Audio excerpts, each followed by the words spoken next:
Kalau sedekah masih bisa riak. Apa yang kita tidak bisa riak itu? Puasa, nggak bisa riak kita. Bisa nggak antum setelah ini kita live ini, setelah itu antum pergi ke kamar mandi, antum minum itu. Di sininya sudah nyiapin minuman. Lalu antum minumnya di kamar mandi tanpa ada orang yang tahu. Bisa atau tidak? Bisa. Tapi antum mau melakukan itu, bisa jadi tidak mau. Karena apa? Karena antum merasakan kehadiran Allah. Bisa nggak nanti kalau kita sholat duhur kita kumur-kumur? Jarak antara air di tenggorokan kita dan tenggorokan kita itu hanya sejarak 2 cm. Bisa nggak sekalian kumur-kumur kita cegluk 2 kali, cegluk 1, cegluk 2. Tapi ada orang yang tahu, lalu kita berkata, panas banget ya hari ini, padahal dia baru minum. Bisa nggak? Bisa. Tapi kenapa orang nggak mau melakukan? Karena dia merasakan kehadiran Allah. Ja'far, Basam itu rela mereka. Kadang-kadang mereka rela banget. Minta izin misalkan, kalau pas dulu masih latihan, untuk dibatalin ketika duhur. Dan mereka rela dimarahin sama kita, itu lebih rela mereka hadapin daripada mereka itu pergi ke tempat-tempat tersembunyi untuk makan dan minum. Kenapa? Ya karena mereka merasakan kehadiran Allah. Selamat datang di channel Langkah Iman Istiqomah. Jangan lupa like, komen, dan subscribe. Dan semoga kita semua mendapatkan ilmu yang bermanfaat. Amin. Alhamdulillah, salatu wassalamu ala rasulillah wa ala alihi wa sahbihi wa man wala amma ba'd. Alhamdulillah, segala puji bagi Allah yang telah menganugerahkan kita keimanan dan bersyukur kehadiratnya karena kita masih diberikan nikmat iman, nikmat Islam, dan alhamdulillah nikmat sehat di 10 hari terakhir yang sebentar lagi akan berlalu. Gimana kabarnya Ustaz? 10 hari terakhir yang baru saja kita baru kita lihat. Iya. Yang akan berlalu lagi Ustaz. Maksudnya ini udah dekat banget soalnya Ustaz. Iya. Bukan dekat, kan kita udah masuk hari. Iya benar Ustaz. Gimana kabarnya Ustaz? Karena antum udah tahu kabar saya gimana. Basa-basi antum. Biar enak dilihat Ustaz. Sehat antum? Alhamdulillah Ustaz. Alhamdulillah. Gimana kabarnya? Alhamdulillah Ustaz. Insyaallah Ustaz. Kenapa? Ada apa? Iya Ustaz. Ya 10 hari terakhir Ramadan ini kan ya hari ini udah 10 hari Ramadan ya. 10 Ramadan terakhir. Nah, Anda lihat juga banyak yang kayaknya orang sholat, terus ibadah, pulang pergi ke masjid gitu. Tapi tetap kayaknya ngelihat mereka tuh kok sedih gitu. Sedih terus gitu kelihatannya Ustaz. Nah itu kenapa ya Ustaz? Dan gimana kiat-kiatnya agar kita... Antum mulai di mana itu? Ya ada di masjid. Anda kayaknya di masjid cuma satu ya Ustaz? Enggak Ustaz. Tapi emang ya nggak semua. Cuman ada orang yang Anda lihat 1-2 orang yang kayak gitu Ustaz. Kelihatannya kok... Tadi katanya banyak, sekarang 1-2 orang. Iya, 1-2 orang menurut Anda kok hal yang nggak lumrah gitu Ustaz. Biasanya nggak pernah seperti itu Ustaz. Gitu. Tapi mereka ya seringkali ya melakukan ibadah gitu Ustaz. Insya Allah. Untuk pakai Palestina, antum pro siapa? Pro Amerika atau pro Iran? Ustaz ke sana. Anda nggak pro Ustaz. Bismillahirrahmanirrahim. Mas Sabto yang semoga Allah lapangkan hatinya. Kita bicara tentang masalah Ramadan. Ada sudut pandang kita yang hari ini masih agak pendek dan sempit ketika memandang Ramadan. Ramadan itu bukan hanya sekedar urusan ibadah kita. Bagaimana kita memperbanyak tilawah kita, dan ketika kita memperbanyak sedekah kita, serta disiplin di dalam kita melaksanakan tarawih kita. Memang betul itu adalah perjalanan Ramadan kita. Tapi ternyata kita terkadang lupa pesan besar ataupun big picture dari Ramadan itu adalah bagaimana kita mendapatkan ampunan. Itulah big picture-nya dari Ramadan. Yang terkadang banyak dari kita justru hanya melihat titik kecil pada sebuah kanvas besar, tetapi kita tidak melihat big picture-nya. Makanya kalau kita mendapati dinamakan bulan Ramadan saja sudah identik dengan sesuatu yang terkadang banyak orang tidak tahu. Kalau kita memahami dari sudut pandang bahasa, Imam Syaukani itu menerangkan salah satu ulama besar yang memiliki kemampuan untuk mentafsirkan Al-Quran. Beliau menyampaikan bahwasanya dinamakan bulan puasa itu bulan Ramadan karena ada 2. Pertama, karena romdok. Karena memang di bulan Ramadan Allah menjadikan terik matahari itu lebih membakar dan lebih terik. Makanya kalau antum mendapatkan suasana yang terik banget, maka itulah yang disebut dengan romdok. Makanya kan antum tidak bisa bahasa Arab kan? Belum bisa ya? Belum bisa. Maka nanti kalau misalkan pengen eksis gitu ya, lagi sama teman-teman terus panas banget, antum bilang, romdok banget ya. Gitu. Nah, itu menunjukkan antum bisa bahasa Arab sepatah 2 patah. Yang kedua dinamakan bulan Ramadan karena diambil dari akar kata kerja Ramadan yarmudu, yang artinya membakar sesuatu yang sifatnya abstrak. Artinya Ramadan itu membakar setiap dosa dan setiap kemaksiatan. Dari dua akar kata itulah kita akhirnya paham bahwasanya Ramadan big picture-nya itu adalah bagaimana kita diampuni oleh Allah. Bukan hanya sekedar urusan ketika kita melaksanakan fikih, ketika kita menebalkan tilawah kita, memperbanyak sedekah kita, dan bagaimana mendisiplinkan tarawih. Tapi ternyata Ramadan adalah sebuah madrasah yang memberikan kepada kita jalan yang panjang dan jalan maraton selama 30 hari. Selama 30 hari supaya kita mendapatkan ampunan. Nanti kaitannya dengan apa yang Tom sampaikan. Bahwasanya ternyata Ramadan itu adalah bagaimana ikhtiar kita, effort kita sebagai seorang manusia untuk mendapatkan ampunan di bulan yang Allah memberikan banyak remisi pada bulan ini. Makanya bulan Ramadan kayak bulan Agustus bagi narapidana. Antum tahu kan narapidana? Pernah jadi narapidana? Maka sesungguhnya narapidana itu selalu mengharapkan bulan Agustus. Saya belum pernah jadi narapidana, naudzubillah min dzalik, naudzubillah min dzalik, naudzubillah min dzalik. Tapi yang saya tahu bahwasanya angin segar itu terasa pada bulan Agustus. Karena banyak narapidana mereka mendapatkan potong masa tahanan. Mereka mendapatkan remisi di bulan Agustus.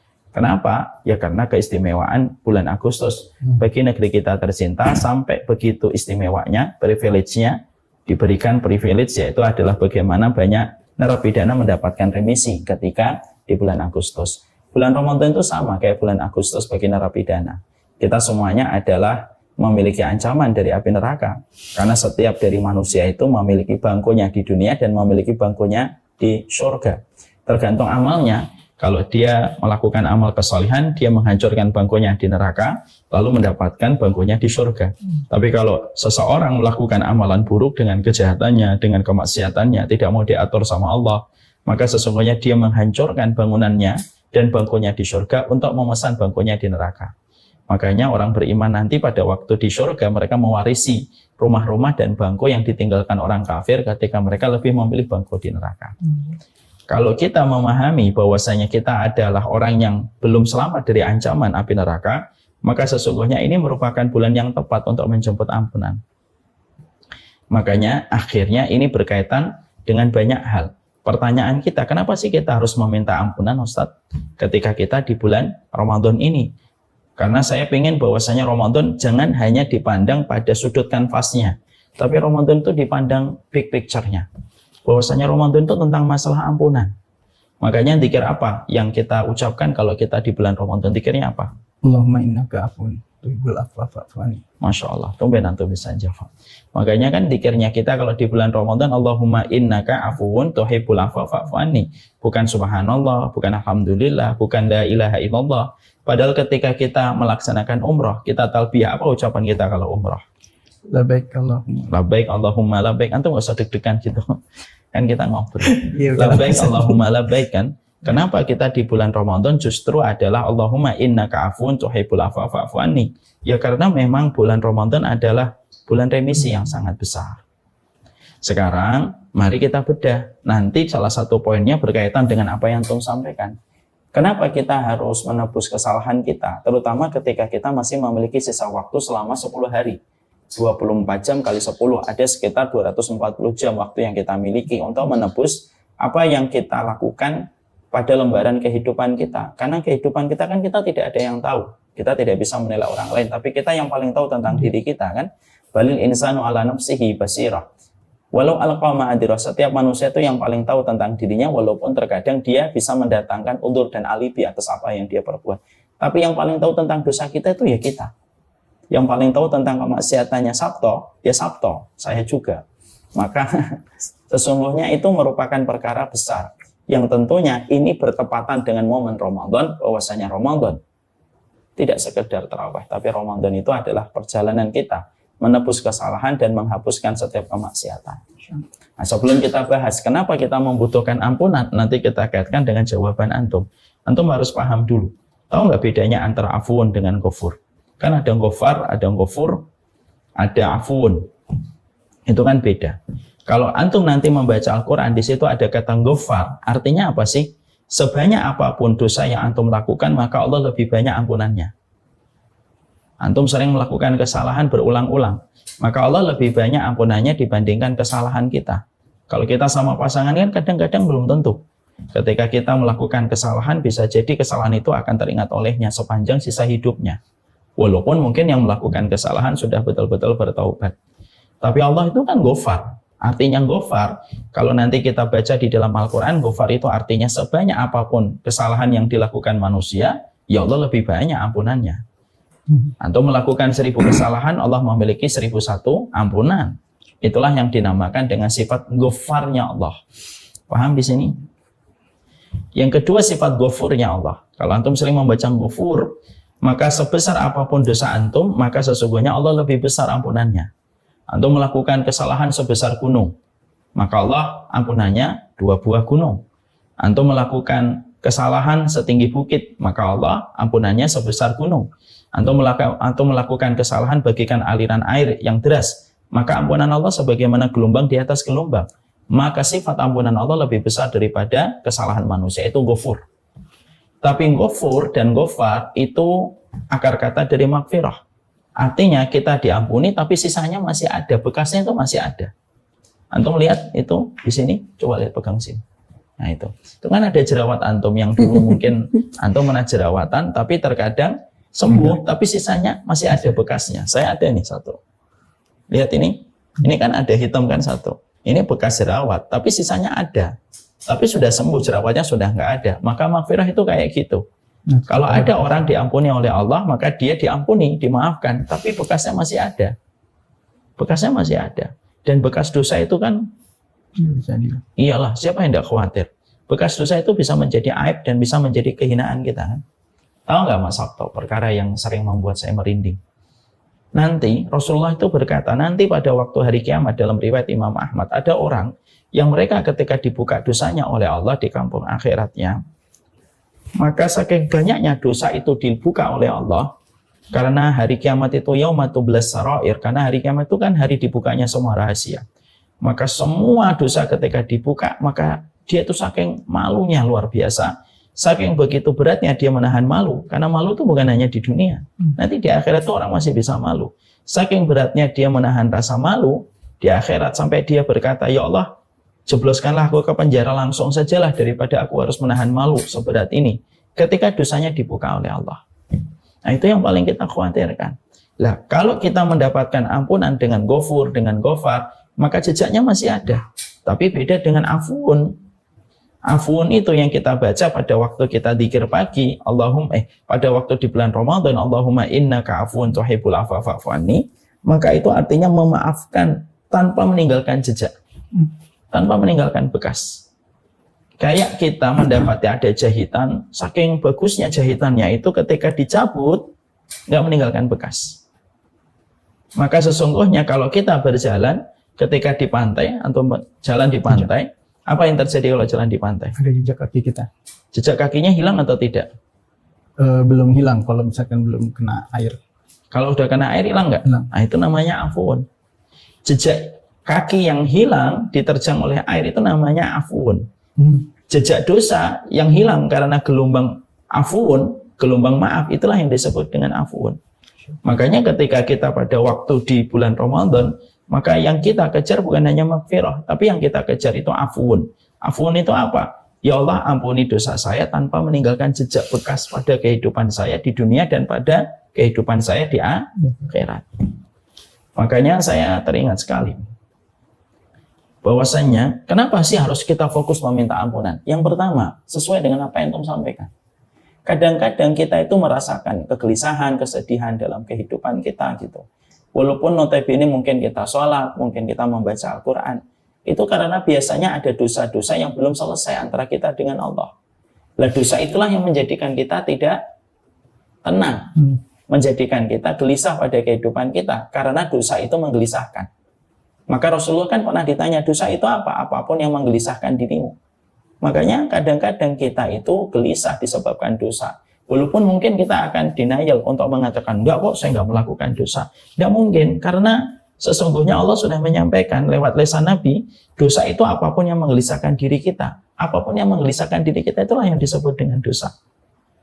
Makanya kenapa harus meminta ampunan yang menjadi big picture dari kehidupan kita di bulan Ramadan, terutama 10 hari yang terakhir. Karena pada dasarnya dengan kita meminta ampunan itu memberikan kembali ketenangan dalam hidup kita. Sambilkan contoh, antum kan sering datang nih ke kantor RKDS. Kalau antum punya salah sama saya, dan saya belum memaafkan antum, kira-kira antum gelisah nggak ketemu sama saya? Nggak mau ketemu Ustaz. Nggak mau ketemu kan? Bahkan ketika antum ke sini, antum akan lihatin mobil saya ada atau tidak, motornya ada atau tidak, ya kan? Nanya dulu sih Ustaz. Tanya siapa? Nanya di sini ada Ustaznya. Karena apa? Ya karena kita dalam kondisi kita tidak mau ketemu, jadi akhirnya kita gelisah gitu loh. Kalau ketemu kan kita gelisah. Masjid sebagus apapun, kalau kita punya kesalahan dengan satu jamaah, lalu jamaah itu belum memberi maaf kepada kita, atau jamaah itu yang salah kepada kita, dan kita belum memberi maaf kepada dia, kira-kira di masjid itu nyaman atau tidak nyaman? Tidak nyaman. Antum juga sama di rumah kan. Kalau antum punya rumah bagus sekali, harganya mungkin 15 miliar. Walaupun agak susah. Agak susah ya. 15 miliar rumah antum. Terus tiba-tiba istri antum melakukan kesalahan atau antum melakukan kesalahan sama istri antum. Dan kalian belum selesai dengan saling memberi maaf. Kalian mesti mempertahankan egonya masing-masing. Kira-kira di rumah enak atau nggak enak? Nggak nyaman.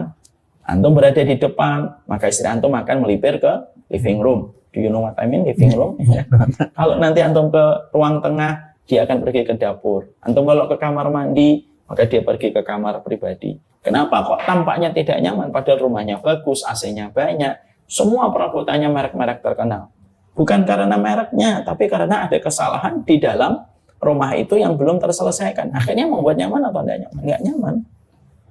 Jadi ternyata ini untuk saya, untuk kita. Antum kan kadang-kadang gelisah, saya juga gelisah. Itu pasti karena dosa. Kita nggak bisa. Kadang-kadang orang yang paling sering tertawa itu orang yang paling gelisah. Iya nggak? Betul, untuk menutupi kegelisahannya. Iya. Makanya tidak berlebihan kan kalau ada yang mengatakan komikus tuh atau komedian itu kadang-kadang justru yang paling menutupi apa yang dia rasakan di dalam hatinya kan. Makanya akhirnya menjadi dosa itu nggak aib kok. Siapa di antara kita yang nggak pernah berdosa? Nggak ada gitu. Tapi dosa itu yang paling penting adalah kita kembali kepadanya ketika kita di bulan Ramadan. Maka kita part yang pertama yang paling penting dari big picture-nya Ramadan itu apa? Big picture-nya Ramadan itu minta maaf sama Allah. Karena dengan kita minta maaf, maka kehidupan kita akan tenang. Saya tuh lihat kayak misalkan Mbak Sam gitu ya, lagi salah gitu ya. Misalkan dia melakukan kesalahan sama saya, sama abinya. Itu dari duduk aja dia sudah gelisah ngeliatin gitu. Ya enggak? Saya duduk di depan komputer, dia minggir. Enggak tenang dia. Tapi ketika saya bilang, sini Mbak Sam, maaf ya Bi, ya gitu. Minta maaf dianya. Lalu kita maafin, kita pelukan saja. Satu pelukan saja, sudah menjadikan wajahnya kembali sumringah. Dan menjadikan dia kembali lagi bermain di atas pundak saya, lalu narik-narik baju saya. Kapan? Kalau saya sudah memeluknya. Tapi kalau saya belum memeluknya dan saya masih memasang wajah merengut gitu, maka dia akan melipir ketakutan dia dan dia tidak akan nyaman. Kalau saya di atas dia ke bawah, kalau saya ke bawah dia ke atas. Dan itulah yang terjadi. Makanya akhirnya yang pertama, Ramadan itu perjalanan kita menjemput ampunan, fokus untuk meminta ampunan sama Allah. Tidak ada paruh waktu yang paling banyak Allah membebaskan manusia dari api neraka, ya kecuali Ramadan. Remisi Ramadan itu tidak bisa dibandingkan dengan apapun. Dan orang yang paling beruntung siapa, Mas Sabto? Orang yang paling beruntung bukan ketika Bitcoin-nya tiba-tiba naik tinggi, bagi yang masih punya Bitcoin, atau emasnya tiba-tiba naik tinggi. Kayak saya dulu punya emas, harganya 3 juta, sekarang sudah hampir 13 juta. Naik 10 juta, Mas. Udah punya dinar belum? Udah dong. Sekalian iklan. Yeah, Makanya terkadang orang yang beruntung itu orang yang mereka mendapatkan ampunan, yaitu ketika di bulan Ramadan dan di luar bulan Ramadan. Fokusnya di bulan Ramadan minta ampunan, karena ampunan itu penting mengembalikan ketenangan dalam kehidupan kita. Jadi kalau kita gelisah, pasti ada kesalahan yang kita lakukan. Al-ismu ma haka fi nafsik. Yang namanya dosa itu apapun yang menggelisahkan hatimu, meresahkan jiwamu. Maka itu yang pertama. Yang kedua, kenapa kita harus minta ampunan, Ustaz? Lu bulan Ramadan kok nggak diampuni, itu kebangetan. Makanya Rasulullah SAW pernah menyampaikan dalam satu riwayat kan, Nabi pernah naik mimbar, lalu Nabi mengatakan amin 3 kali. Para sahabat nanya, apa yang kau aminkan ya Rasulullah? Doanya malaikat Jibril. Lah doanya malaikat Jibril apa ya Rasulullah? Malaikat Jibril mendoakan kecelakaan untuk 3 di antara sifat umatku. Yang pertama, orang yang mereka mendapati orang tuanya ketika tua dan sepuh, tapi anaknya tidak bisa masuk surga. Itu kan kebangetan. Orang tuamu dalam kondisi sepuh, dalam kondisi tua, dan itu merupakan golden ticket menuju kepada surga, dan itu core-nya menuju surga, tapi kamu tidak bisa maksimal berbakti kepada mereka. Sehingga akhirnya kamu gagal masuk surga itu kebangetan. Padahal sekali lagi ya, siapapun yang mendapati orang tuanya renta, masuk umur 60, maka anaknya itu mendapatkan golden ticket untuk bisa masuk surga. Orang dapat golden ticket kalau nggak bisa masuk surga itu kan melampaui batas, kelewatan. Yang kedua, orang yang mereka disebutkan nama Nabi Muhammad, dia tidak berselawat kepada Nabi Muhammad. Allahumma sholli ala Muhammad. Yang ketiga, orang yang mendapati Ramadan, sampai Ramadan itu selesai, dia tidak diampuni oleh Allah, itu kan kebangetan. Allah sedang begitu pemurah-pemurahnya, Allah sedang bertingkat-tingkat ghafurnya, Allah sedang berlapis-lapis ghafarnya, dan Allah sedang menebalkan sifat afunnya. Loh, kamu nggak diampuni, itu kebangetan sekali. Ya, misal gini, antum kenal seseorang, orangnya penyabar banget. Orangnya penyabar dan terkenal banyak memaafkan orang. Lalu ada satu orang, biasa kan orang kalau sabar itu ada aja orang yang berbuat jahat gitu. Terus tiba-tiba orang ini melakukan kesalahan kepada orang yang sudah terkenal dengan kesabarannya ini. Sampai orang yang sabar ini tidak memaafkan. Apa yang antum pikir tentang orang itu? Berbuat kesalahannya udah fatal. Nah, berbuat kesalahannya sudah fatal kan? Kenapa? Ramadan itu luar biasa, Mas. Allah itu berlapis-lapis ghafurnya, bertingkat-tingkat ghafarnya, dan begitu besar afunnya. Kalau kamu nggak diampuni itu berarti kamu sudah melampaui batas. Makanya maaf ya, saya sudah pernah nyampaikan sering. Salah satu keistimewaan amal Ramadan itu apa? Salah satu keistimewaan amal Ramadan itu dahsyatnya luar biasa. Kalau antum sholat, pahala sholat antum tuh masih terancam untuk membayar kedoliman antum. Antum dolim sama Fadil, antum dolim sama Fatih. Maka bisa jadi sholatnya antum membayar kedoliman antum kepada mereka kalau mereka sudah bermunajat sama Allah. Antum sedekah, antum umrah. Sudah berapa kali umrah? 4 kali. Antum umrah 4 kali, 5 kali mungkin. Bahkan bisa jadi pahala umrah antum kalaupun diterima itu masih terancam untuk membayar kejahatan antum. Kalau komen, kalau posting, nggak usah gampang-gampang komen. Saya nasihatin antum ini. Antum tuh terkadang apa yang ditampilkan postingan tuh tidak menggambarkan yang sejatinya terjadi. Saya juga wanti-wanti sama tim, nggak usah gampang banyak-banyak komen lah. Hari gini tuh hari yang kita tidak bisa pastikan setiap postingan itu mewakili siapa. Maka bisa jadi pahala umrah itu mengganti setiap rasa sakit yang kita berikan sama orang. Tapi ada satu amalan yang tidak akan pernah dipakai oleh Allah.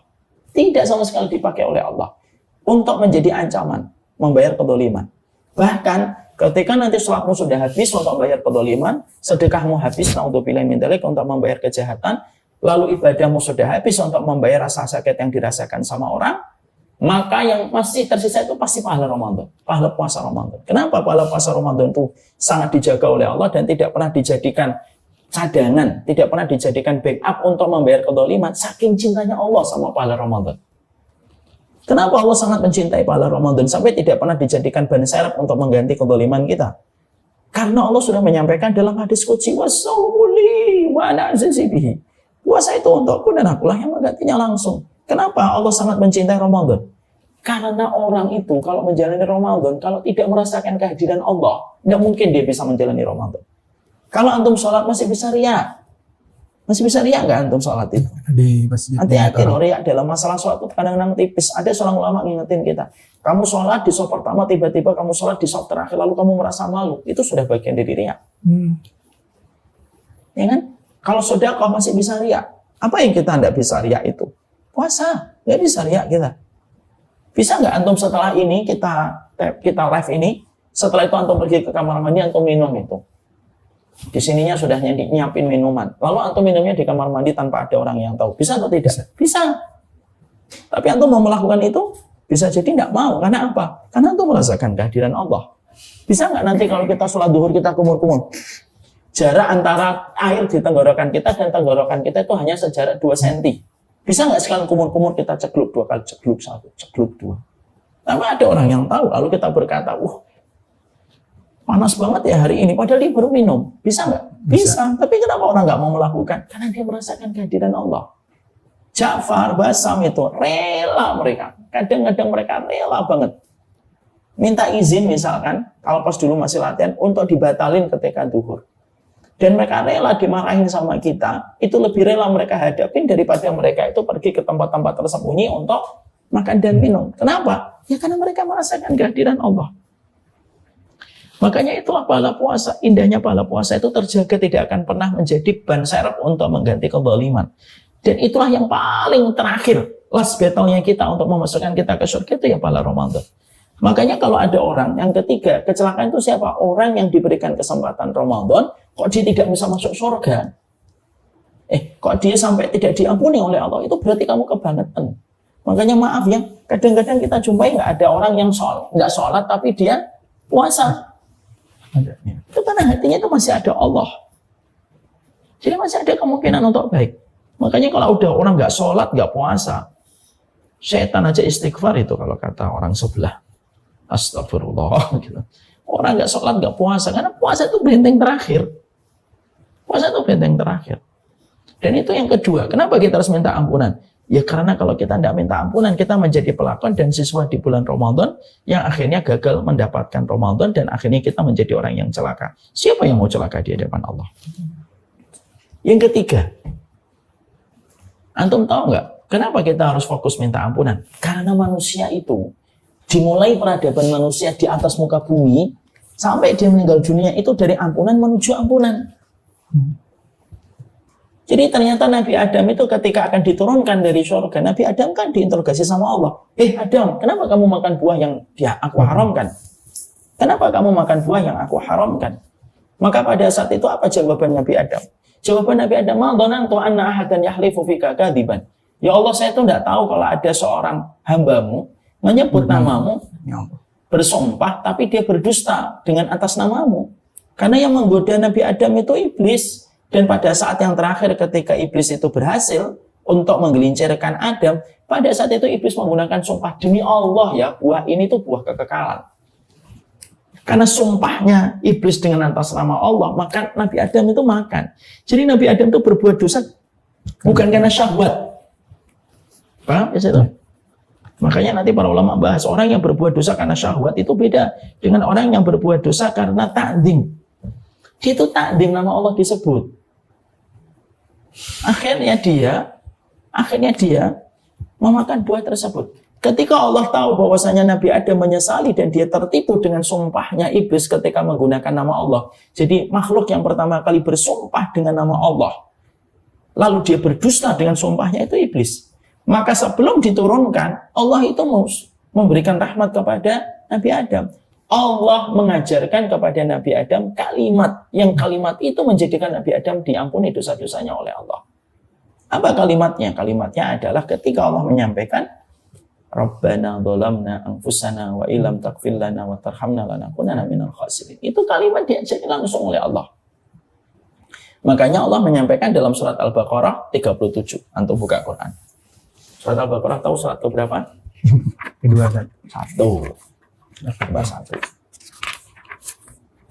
37. 37 ya, Ustaz? Ya. Balik gitu. Benar itu. Kemudian Adam menerima beberapa kalimat dari Tuhannya, lalu dia pun... Apa kalimat yang diterima Nabi Adam? Itulah Rabbana dzalamna anfusana. Jadi peradaban manusia dimulai dari doa apa? Rabbana dzalamna. Jadi pertama kali ketika Adam turun itu kalimat yang pertama kali diajarkan Allah kepada Nabi Adam itu ya Rabbana dzalamna. Terus akhirnya ujungnya apa? Ujungnya itu adalah ketika kita meninggal, apa ucapan orang yang sholat ketika menyolati kita? Apa ucapannya? Allahumma firlahu. Allahumma firlahu. Berarti manusia itu dari ampunan menuju ampunan. Kenapa kita berhajat dan harus konsen kepada big picture-nya Ramadan tentang ampunan? Ya karena manusia itu dari ampunan menuju ampunan. Makanya tidak ada keberuntungan yang paling besar kecuali adalah kita diampuni oleh Allah. Kita itu pengen diampuni oleh Allah. Jadi Ramadan bukan hanya sekedar perjalanan tarawih kita. Bukan hanya sekedar menebalkan kedisiplinan kita di dalam tilawah. Tapi Ramadan itu bagaimana kita menebus kesalahan kita untuk mendapatkan golden ticket diampuni oleh Allah. Kenapa? Yang ketiga, karena manusia itu dari ampunan menuju ampunan. 1, supaya mengembalikan ketenangan hati kita. 2, supaya kita tidak menjadi alumni yang celaka. 3, supaya kita paham bahwasanya ampunan itu hajat terbesar dalam kehidupan kita. Yang keempat, kenapa kita harus meminta ampunan?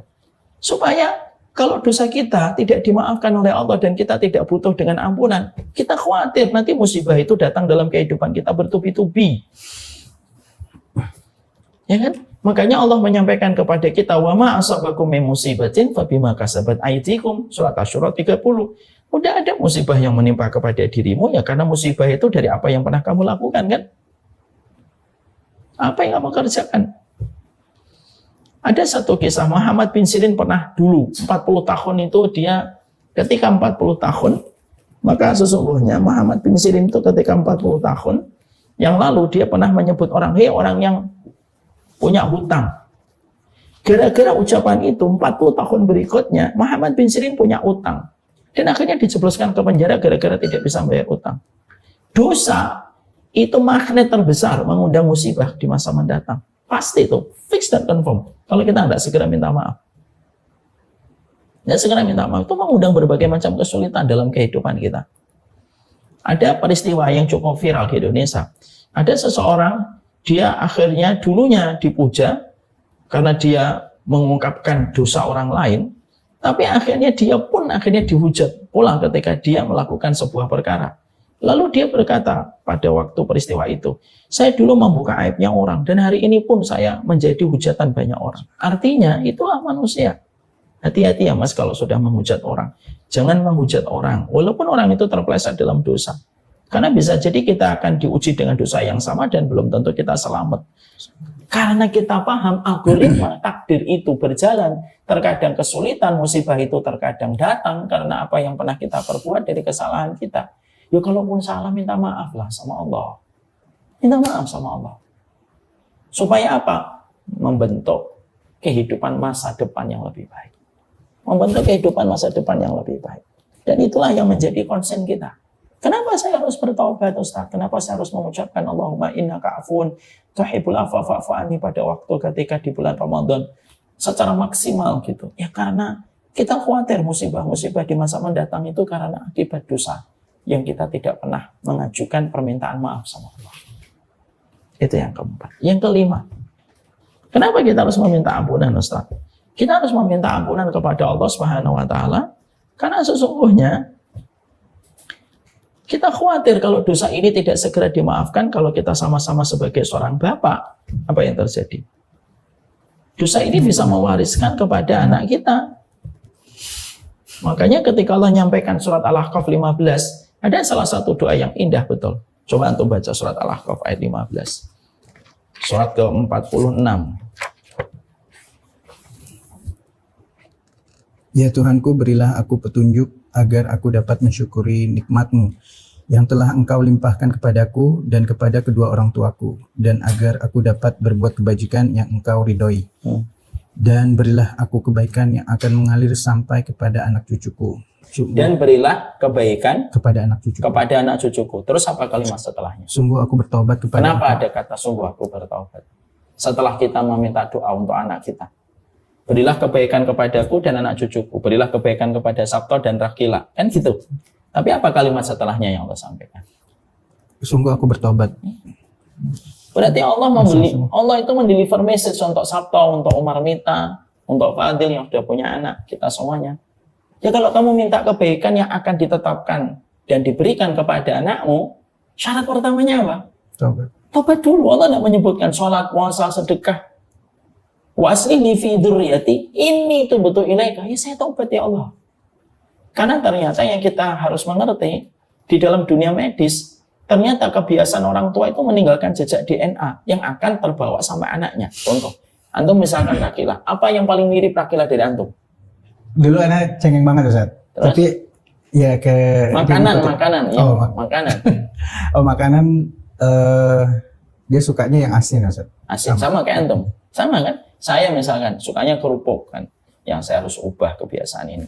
Maka anak saya suka kerupuk enggak? Suka kerupuk. Semua hampir rata-rata. Semuanya suka kerupuk. Saya suka jamu.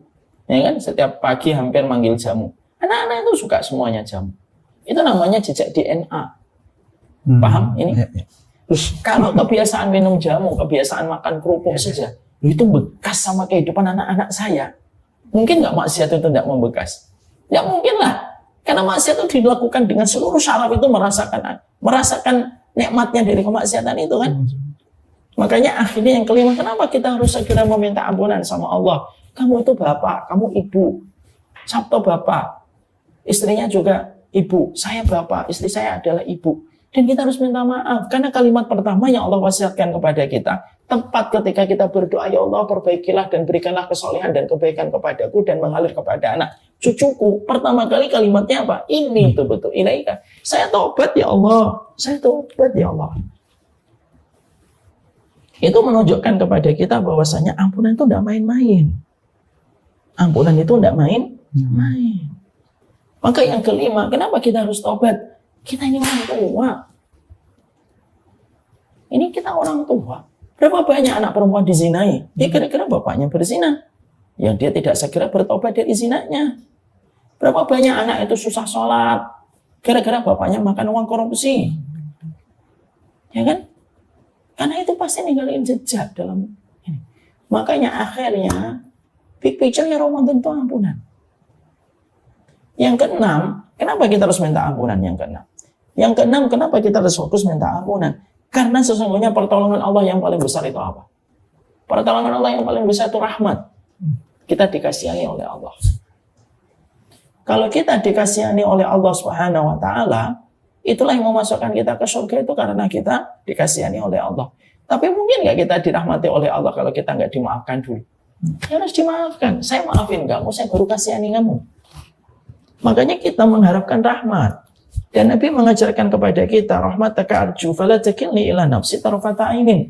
Ya Allah, rahmatmu yang aku harapkan dan jangan tinggalkan aku walaupun sekejap mata. Lalu kita tidak mungkin dapat rahmat dikasihani oleh Allah. Lalu kalau kita dosanya belum dimaafkan oleh Allah. Antum jengkel nggak kalau punya anak, punya kesalahan tapi tidak pernah minta maaf? Ya walaupun aku tuh tetap sayang, tapi tetap jengkel nggak? Pasti jengkel kan? Saya misalkan melihat ada orang melakukan kesalahan yang dia berada pada tanggung jawab saya jengkel nggak? Jengkel. Walaupun mungkin di hati saya tetap sayang. Allah tetap sayang sama hambanya. Tidak ada yang paling sayang dengan kita kecuali Allah. Tapi kalau kita tidak meminta maaf gitu loh, dan merasa hidupnya saya baik-baik aja, tidak pernah merasa bersalah. Orang yang paling menjengkelkan itu orang yang tidak pernah merasa bersalah. Makanya kenapa NPD sering menjadi pembicaraan hangat di antara kita kan? Karena NPD itu orang yang tidak pernah merasa bersalah. Bahasa apa NPD itu? Kamu menusukku tepat di dadaku, tapi aku yang meminta maaf atas tetesan darahku yang jatuh kepada kakimu. Itu bahasa paling bagus NPD.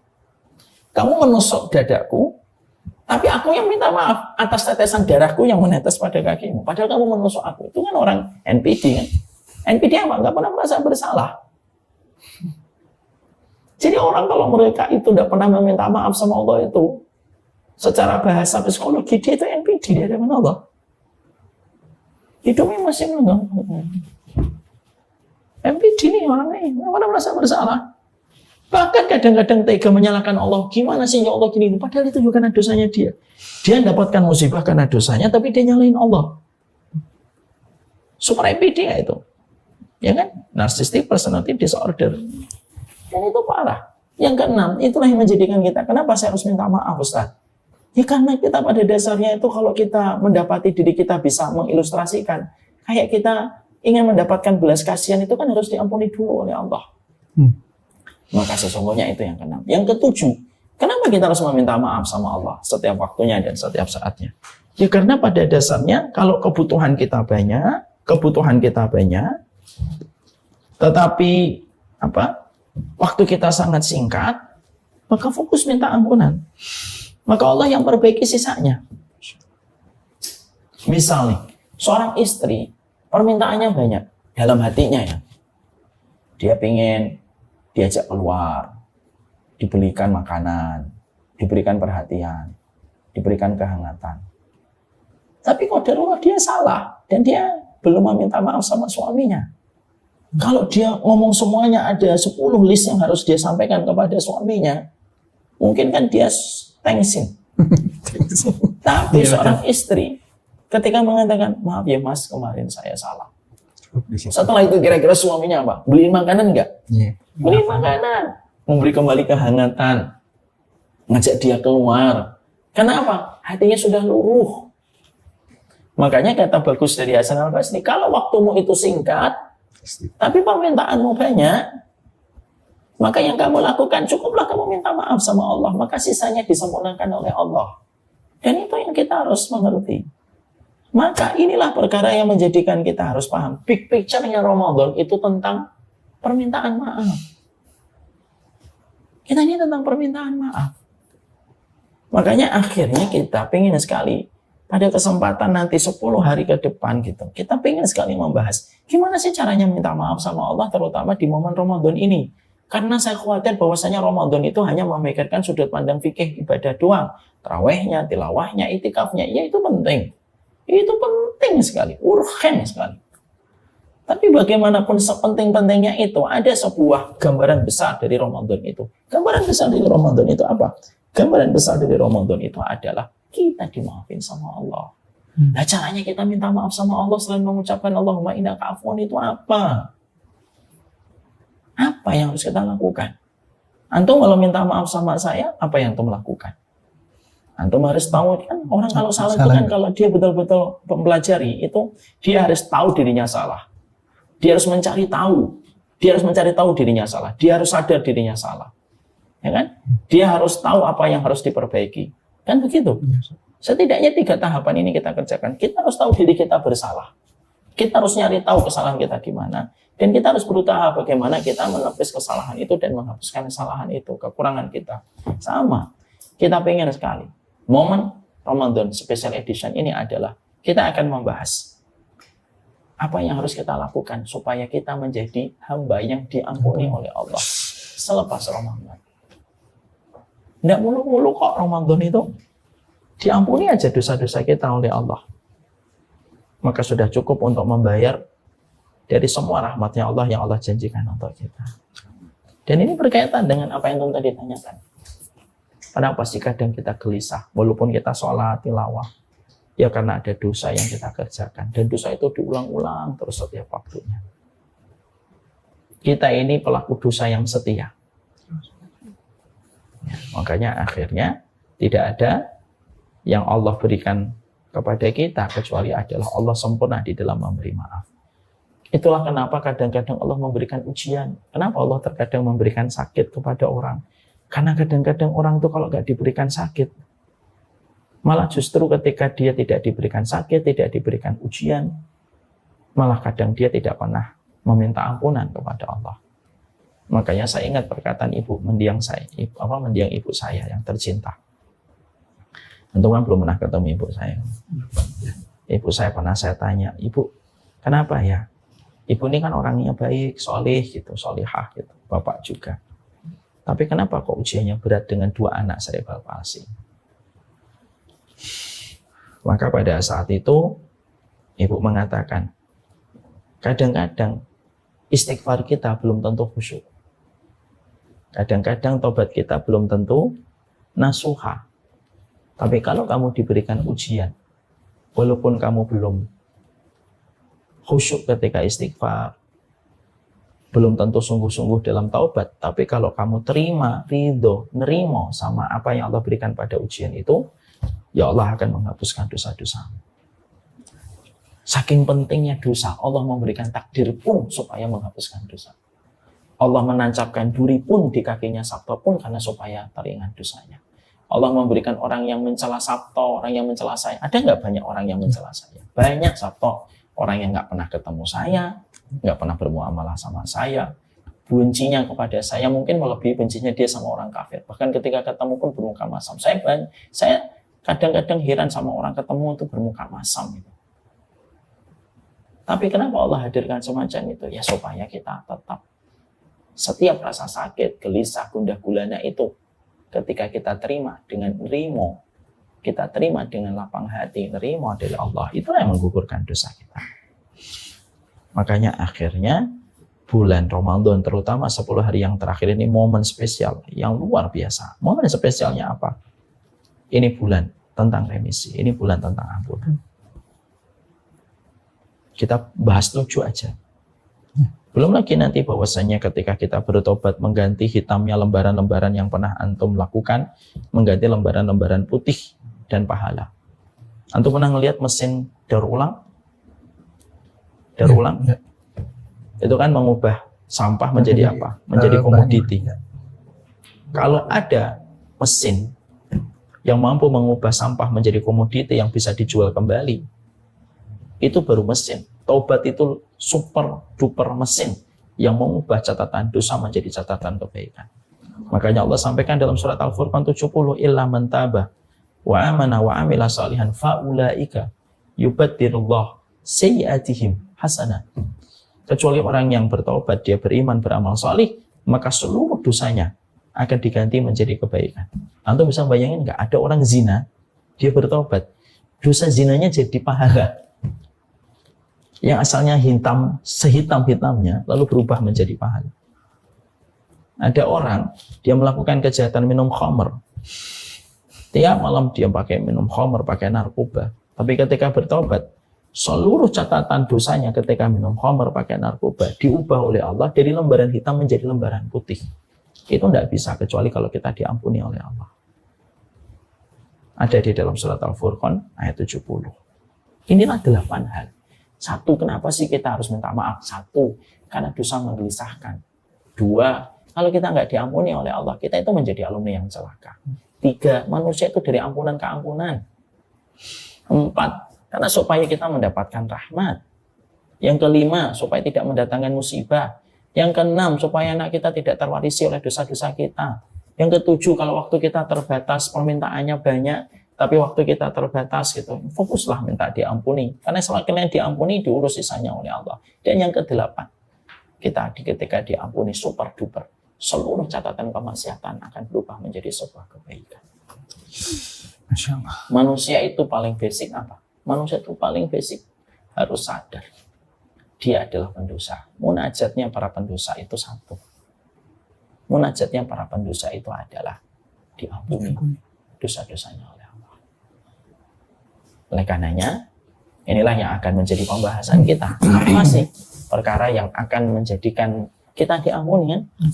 Kadang-kadang kan kita tidak ngerti ya. Perkara apa yang menjadikan kita bisa diampuni? Biasanya orang jawabnya taubat. Terus apa selain taubat? Bukan hanya taubat. Jalan meminta maaf kepada Allah itu banyak. Ya kan? Apa yang kalau antum salah sama saya, apa yang antum lakukan? Memperbaiki diri. Memperbaiki diri. Selain itu apa? Apa namanya? Setelah meminta maaf dulu terus memperbaiki diri. Iya, terus apa?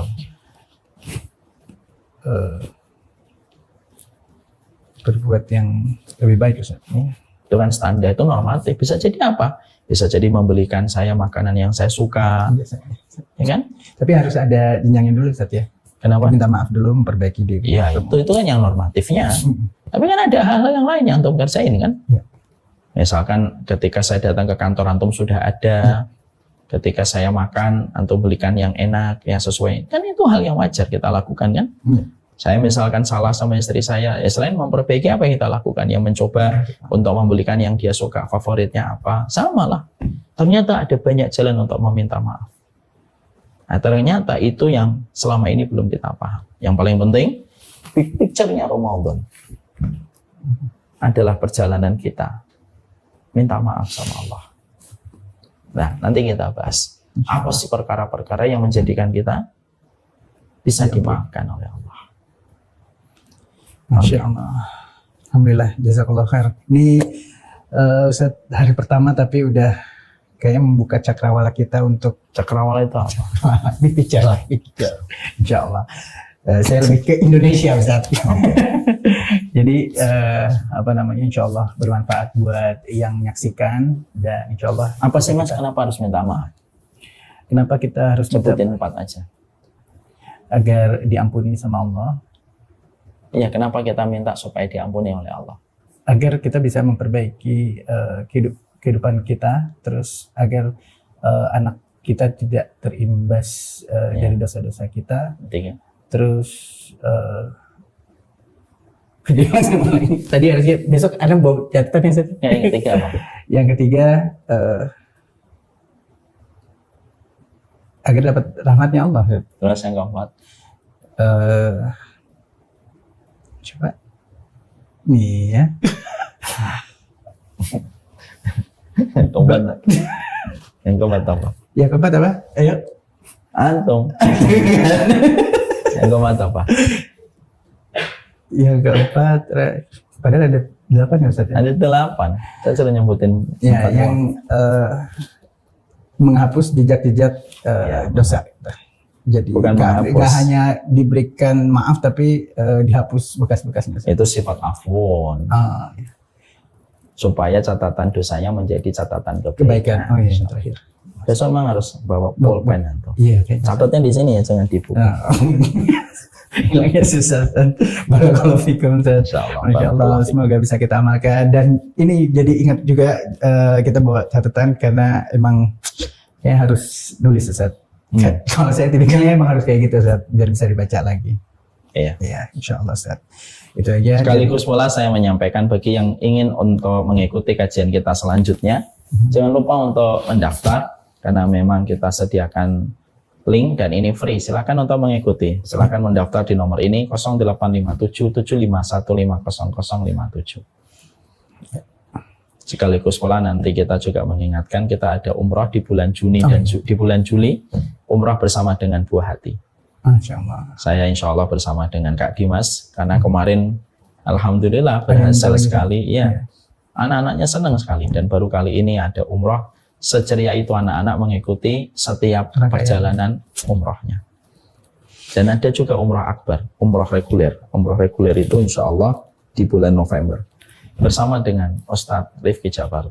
Wah, Masya Allah ada Ustadz Rifki ya, Insya Allah.